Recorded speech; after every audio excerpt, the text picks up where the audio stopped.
One of the hardest parts about converting a car to fuel injection is dealing with the fuel itself. How do you modify the tank? Where do you put the pump? It's a high pressure system now, so you have to change all that. And in the earlier days of fuel injection, people were using externally mounted pumps, which seemed okay in the beginning, but the pump gets hot, and if it gets hot, it'll fail. So the way to go is to find an in-tank pump. Well, where do you find an in-tank pump for a car that never came with it? We found some pieces to make that happen. The case in point here is this fuel tank from Tanks Inc. that is designed for our 65 Chevelle. It looks exactly like a stock tank except for two things. The first one, you see this recess at the top of the tank with two holes punched in it and some threaded inserts. And this is so we can install our in-tank fuel pump and our fuel level sender. The other thing that's not so easy to tell is that this tank is actually 2 inches deeper than a stock 65 Chevelle tank, which allows for the fuel pump to fit in there, and it might buy us a little bit of extra fuel capacity. We'll find out later when we fill this thing up. Tanks Inc. makes this style of modified stock appearing fuel injection tanks for a variety of different cars. You can check their website because they're always adding new models to the lineup. Now, as far as the pump and the sender and all the rest of that, here is a Walbro 340 series pump. This will supply up to 600 horsepower if used properly. Our car isn't making anywhere near that, so it should live a nice long life powering our 400 horsepower Chevelle.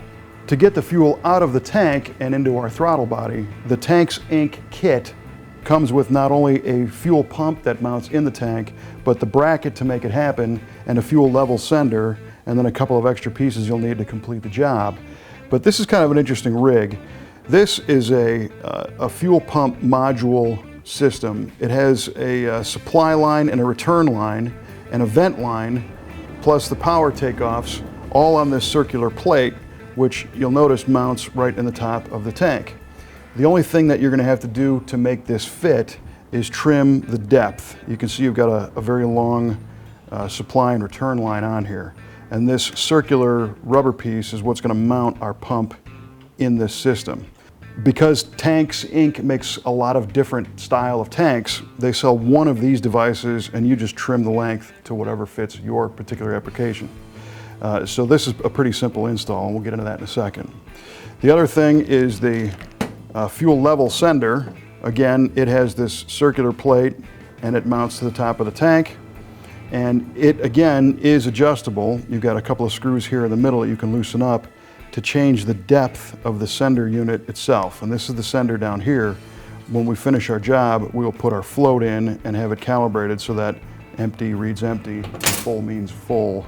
The last remaining parts are some gaskets and hardware that are supplied with the kit. We've got a fuel filter, a sock style filter that goes on our fuel inlet. We've got another vent check valve kind of deal, and this is the filler neck.